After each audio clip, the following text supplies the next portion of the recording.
ನಮಸ್ಕಾರ ವೀಕ್ಷಕರೇ. ಆಸ್ಟ್ರೇಲಿಯಾ ವಿರುದ್ಧ ಕೆಟ್ಟ ಪ್ರದರ್ಶನ ತೋರಿದ ಬೆನ್ನಲ್ಲೇ ನಡೆಯುತ್ತಿದೆ ರೋಹಿತ್ ಶರ್ಮಾರವರ ವಿದಾಯದ ಮಾತುಕತೆ. ಆಯ್ಕೆ ಸಮಿತಿ ಕೊಟ್ಟಿತು ರೋಹಿತ್ ಶರ್ಮಾರವರಿಗೆ ಮುನ್ನೆಚ್ಚರಿಕೆ. ಹೌದು ವೀಕ್ಷಕರೇ, ಸದ್ಯ ಭಾರತ ಮತ್ತು ಆಸ್ಟ್ರೇಲಿಯಾ ತಂಡಗಳ ನಡುವೆ ನಡೆಯುತ್ತಿರುವ ಟೆಸ್ಟ್ ಸರಣಿ ಪಂದ್ಯದಲ್ಲಿ ರೋಹಿತ್ ಶರ್ಮಾರವರಿಂದ ಅತ್ಯಂತ ಕೆಟ್ಟ ಪ್ರದರ್ಶನ ಬರುತ್ತಿದೆ ಅಂತಾನೆ ಹೇಳಬಹುದು. ಮೊದಲಿಗೆ ಸ್ಫೋಟಕ ಬ್ಯಾಟಿಂಗ್ ಆಡುತ್ತಿದ್ದ ರೋಹಿತ್ ಶರ್ಮಾರವರು ಸದ್ಯ 2 ಅಂಕಿಯ ಮೊತ್ತವನ್ನು ಕಲೆ ಹಾಕಲು ಕೂಡ ಪರದಾಡುತ್ತಿದ್ದಾರೆ. ಇದರಿಂದಾಗಿ ಭಾರತ ತಂಡಕ್ಕೆ ರೋಹಿತ್ ಶರ್ಮಾರವರು ದೊಡ್ಡ ಪ್ರಶ್ನೆಯಾಗಿದ್ದಾರೆ ಅಂತಾನೆ ಹೇಳಬಹುದು. ಏಕೆಂದರೆ ವೈಯಕ್ತಿಕ ಕಾರಣಗಳಿಂದಾಗಿ ಮೊದಲ ಟೆಸ್ಟ್ ಪಂದ್ಯದಿಂದ ರೋಹಿತ್ ಶರ್ಮಾರವರು ಹೊರಗುಳಿದಿದ್ದರಿಂದಾಗಿ ನಾಯಕತ್ವದ ಜವಾಬ್ದಾರಿಯನ್ನ ಜಸ್ಪ್ರೀತ್ ಬುಮ್ರಾರವರು ಹೊತ್ತಿದ್ದರು.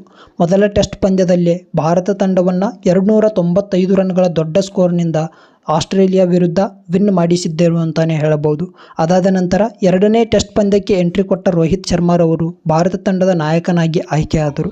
ರೋಹಿತ್ ಶರ್ಮಾರವರು ನಾಯಕನಾಗುತ್ತಿದ್ದಂತೆ ಭಾರತ ತಂಡ 2ನೇ ಟೆಸ್ಟ್ ಪಂದ್ಯದಲ್ಲಿ ಬರೋಬ್ಬರಿ 10 ವಿಕೆಟ್ಸ್ಗಳ ಹೀನಾಯ ಸೋಲನ್ನು ಅನುಭವಿಸಿತು.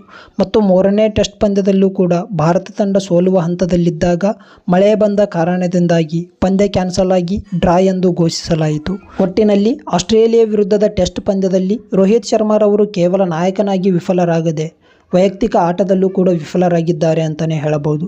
ಅಡಿಲೇಡ್ನಲ್ಲಿ ನಡೆದ 2ನೇ ಟೆಸ್ಟ್ ಪಂದ್ಯದ ಮೊದಲ ಇನ್ನಿಂಗ್ಸ್ನಲ್ಲಿ ಕೇವಲ 3 ರನ್ಸ್ಗಳಿಗೆ ಔಟ್ ಆದರೆ 2ನೇ ಇನ್ನಿಂಗ್ಸ್ನಲ್ಲಿ ಕೇವಲ 6 ರನ್ಸ್ಗಳನ್ನು ಕಲೆ ಹಾಕಿದ್ದರು.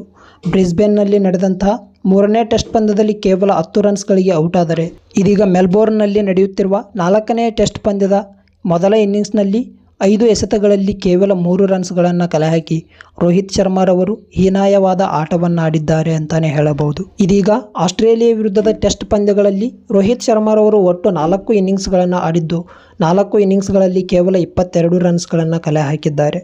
ಇದರಿಂದಾಗಿ ಭಾರತ ತಂಡದ ಆಯ್ಕೆ ಸಮಿತಿಯ ಮುಖ್ಯಸ್ಥರಾಗಿರುವ ಅಜಿತ್ ಅಗರ್ಕರ್ ಅವರು ರೋಹಿತ್ ಶರ್ಮಾರವರಿಗೆ ಸಿಡ್ನಿಯಲ್ಲಿ ನಡೆಯುತ್ತಿರುವ 5ನೇ ಟೆಸ್ಟ್ ಕ್ರಿಕೆಟ್ ಪಂದ್ಯದಲ್ಲಿ ರೋಹಿತ್ ಶರ್ಮಾರವರು ಟೆಸ್ಟ್ ಕ್ರಿಕೆಟ್ಗೆ ಗುಡ್ ಬೈ ಹೇಳಬೇಕೆಂದು ಒತ್ತಾಯಿಸುತ್ತಿದ್ದಾರೆ ಎಂಬ ಮಾಹಿತಿಗಳು ಹೊರಬೀಳುತ್ತಿವೆ. ಇದರ ಬಗ್ಗೆ ನಿಮ್ಮ ಅನಿಸಿಕೆ ಅಭಿಪ್ರಾಯಗಳೇನು ಕಮೆಂಟ್ ಮೂಲಕ ತಿಳಿಸಿ. ವಿಡಿಯೋ ಇಷ್ಟವಾಗಿದ್ದರೆ ಒಂದೇ ಒಂದು ಲೈಕ್ ಮಾಡಿ. ಸಿಗೋಣ ಮುಂದಿನ ವಿಡಿಯೋದಲ್ಲಿ. ಎಲ್ಲರಿಗೂ ನಮಸ್ಕಾರ.